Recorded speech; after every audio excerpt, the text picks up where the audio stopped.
Bonsoir tout le monde. Aujourd'hui, je vais parler un petit peu du développement personnel.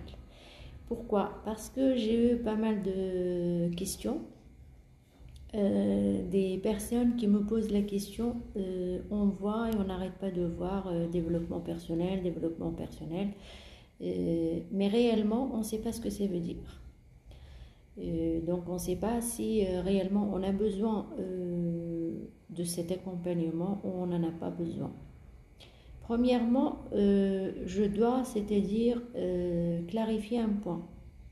Quand on parle de développement personnel, on ne doit pas penser directement au coach parce que vous pouvez vous améliorer sans avoir besoin d'un coach. C'est quoi le développement personnel? C'est tout simplement une personne, elle a pris conscience qu'elle a besoin de changer, qu'elle a besoin de faire sortir sa version meilleure qu'elle a.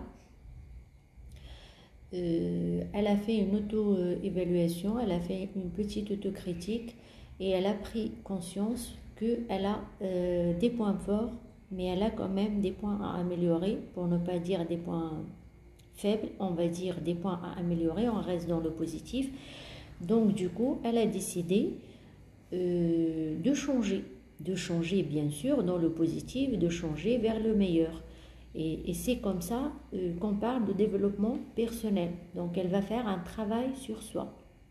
Ce travail-là, il n'est pas lié automatiquement à un coach parce que la personne, elle peut être capable de s'améliorer, capable de changer vers le positif, capable de faire sortir tout ce qu'elle a de meilleur d'elle sans avoir besoin de l'accompagnement d'un coach. Elle a tous les atouts pour faire ça toute seule. Soit en lisant des livres, il y en a plein de livres qui parlent de développement personnel, soit en version française, soit en arabe, soit en anglais. Vous pouvez trouver plein de livres avec, c'est-à-dire comme sujet, le développement personnel, il y en a plein. Vous pouvez trouver en librairie, vous pouvez même trouver des livres à télécharger en ligne gratuitement. Donc c'est à vous de voir. Aussi, vous pouvez regarder des vidéos sur YouTube, des vidéos sur Internet, parce qu'il y en a plein de coachs qui mettent leurs vidéos et que vous pouvez suivre, vous pouvez regarder. Dans le cas où vous avez fait tout ça, et malgré cela, vous avez senti que vous n'êtes pas réussi à changer comme vous le désirez. Il y a quelque chose qui cloche. J'ai acheté plein de livres, j'ai suivi plein de vidéos, plein de coachs, j'ai fait une cible de 5, 6, 7 coachs à suivre et malgré ça, je sens que je n'ai pas changé du tout, que je ne suis pas dans le bon chemin et que j'ai vraiment besoin d'aide pour ce changement. Là, il vient le rôle du coach, mais la confusion, c'est-à-dire que j'ai remarqué, est que les personnes, la majorité des gens, font la liaison directement d'un développement personnel avec un coach. Non. Vous pouvez être la meilleure version de vous-même tout en étant toute seule dans ce travail. Vous n'avez pas besoin ni de coach, ni de qui que ce soit. Vous êtes capable de faire ce travail sur vous-même, travail sur soi, avec vos propres outils, des livres à lire, des vidéos à suivre, etc. Dans le cas où vous avez essayé, vous avez tracé vos objectifs et vous avez senti que vous n'avez pas bougé du tout. Là, vous faites appel à un coach. Le coach, il ne s'appelle pas développement personnel. Le coach, son rôle, c'est l'accompagnement. Il va vous accompagner pour changer vers le positif, pour trouver votre meilleure version, pour atteindre vos objectifs. Qu'est-ce qu'il va faire le coach? Le coach, à la première séance, il va vous offrir l'occasion de parler. Pourquoi parler? Parce qu'il faut voir avec le coach le pourquoi de la chose, c'est-à-dire pourquoi vous avez senti ce besoin d'avoir recours à un coach. C'est très important de savoir ça. Pourquoi vous avez eu ce besoin de recours à un coach pour vous accompagner. Ça, d'une part. D'autre part, pourquoi la première séance, elle est une séance de découverte? Parce que il faut construire lors de la première séance une bonne base. Qu'est-ce que je veux dire par une bonne base? C'est-à-dire une base qui est construite sur la confiance mutuelle. C'est-à-dire le coach, il doit vous donner confiance, vous devez donner confiance au coach. Vous devez construire cette confiance mutuelle entre vous deux parce que vous avez tout un chemin à suivre tous les deux. Et s'il n'y a pas cette confiance, vous n'allez pas avoir un beau travail à la fin parce que le coach va être très mal à l'aise avec vous, vous allez être très mal à l'aise avec le coach. Donc le rôle du coach, c'est de décider après la première séance s'il va pouvoir vous accompagner ou pas.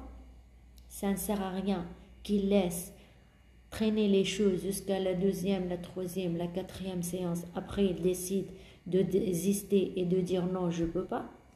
Il faut que tout soit mis sur de bonnes bases dès la première séance. Le coaché, il doit se décider s'il est à l'aise sur le plan psychologique avec ce coach, s'il a pu donner confiance à ce coach, s'il se sent capable d'être accompagné de la part de ce coach. Autre chose lors de la première séance, après avoir pris conscience du pourquoi de la chose, pourquoi le coaché il est venu demander de l'aide de la part du coach. Il faut savoir qu'est-ce que vous allez mettre comme objectif, parce que il faut mettre des objectifs pour la réalisation de ce changement. Pour changer vers le positif, vous devez avoir des objectifs. Donc vous allez les tracer, ces objectifs, et à la deuxième séance, vous allez commencer à mettre en pratique ces objectifs. Donc voilà pourquoi le besoin d'un coach. Vous avez besoin d'un coach en tout ce qui est développement personnel pour vous accompagner, pour changer vers le positif, pour faire sortir vos points forts et vos points à améliorer, pour mettre des objectifs afin d'améliorer ces points, afin de les rendre des points forts et afin d'avoir en dernier lieu, quand vous allez clôturer la boucle, boucler la boucle, vous allez avoir des objectifs atteints. Vous devez avoir une atteinte de vos objectifs. Dans le cas où l'objectif n'a pas été atteint, c'est qu'il y a quelque chose qui cloche.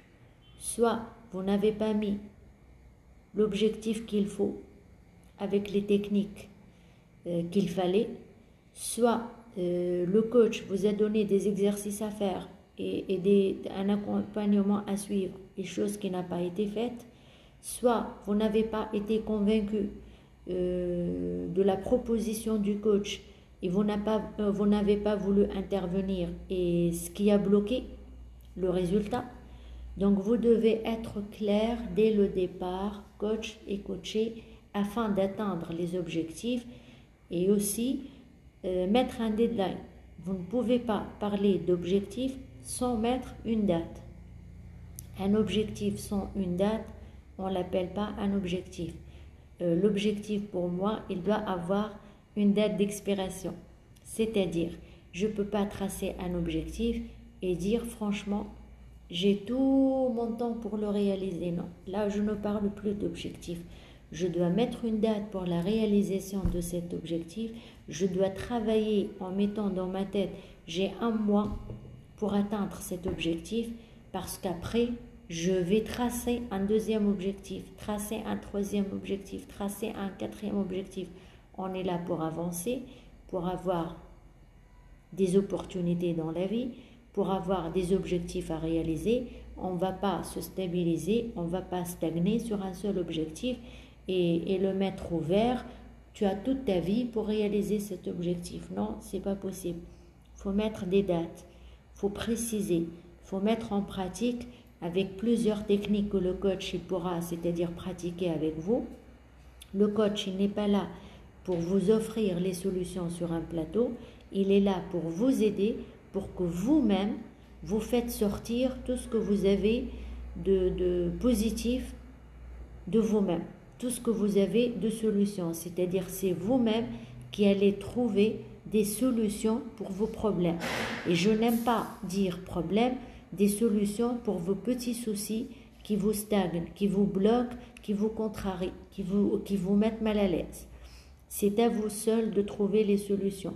Le rôle du coach, c'est de vous aider à voir mieux, de vous aider à voir vos solutions, elles sont où, et de les ramener vers vous pour atteindre vos objectifs.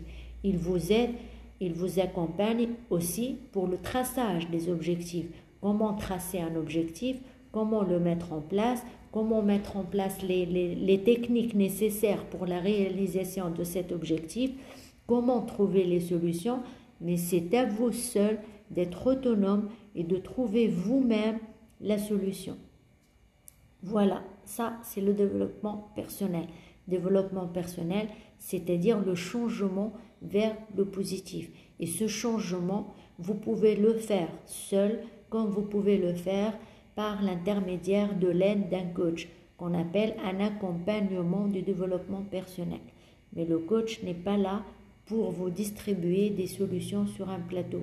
C'est un travail en commun, c'est un travail en binôme, c'est un travail d'équipe entre vous et le coach. Si je parle d'une seule personne, si je parle de développement personnel, c'est-à-dire, par exemple, des fois, on trouve le coach, il a un couple qui l'accompagne. Donc là, on parle d'un travail en équipe. Il va prendre le mari tout seul, l'épouse toute seule, après il va les prendre ensemble et ça sera un travail en commun d'une équipe de 3 personnes. Donc c'est ce que j'ai voulu dire, j'ai voulu effacer cette confusion et cette liaison inutile de tout ce qui est développement personnel. Qui veut dire développement personnel veut dire coach, non. Vous pouvez être capable de changer vers le positif, de tracer des objectifs, de les mettre en pratique, de les atteindre, de boucler la boucle tout seul. Dans le cas où, malgré tous vos efforts, vous n'avez pas pu atteindre vos objectifs, vous sentez que vous n'avez pas changé du tout, vous sentez que ce n'est pas ça le changement que vous désirez, et vous sentez réellement le besoin d'un accompagnement, c'est là où vous allez frapper à la porte d'un coach pour vous aider, pour vous accompagner, pour réaliser ce changement positif vers le meilleur, vers la meilleure version qui est en vous. J'espère que j'ai été claire. Dans le cas où je n'ai pas été claire pour certaines personnes, vous pouvez me mettre en commentaire vos questions. Aussi, vous pouvez me contacter par WhatsApp, soit vous écrivez vos commentaires, vos questions et je vous réponds par texto, soit vous pouvez m'appeler sur ce même numéro. Il est un numéro WhatsApp et c'est mon numéro de téléphone professionnel. J'espère que j'ai été très claire, qu'on se voit pour une autre vidéo, pour un autre sujet. N'oubliez pas de vous abonner à la page, au groupe et de vous abonner surtout au site web. Merci beaucoup.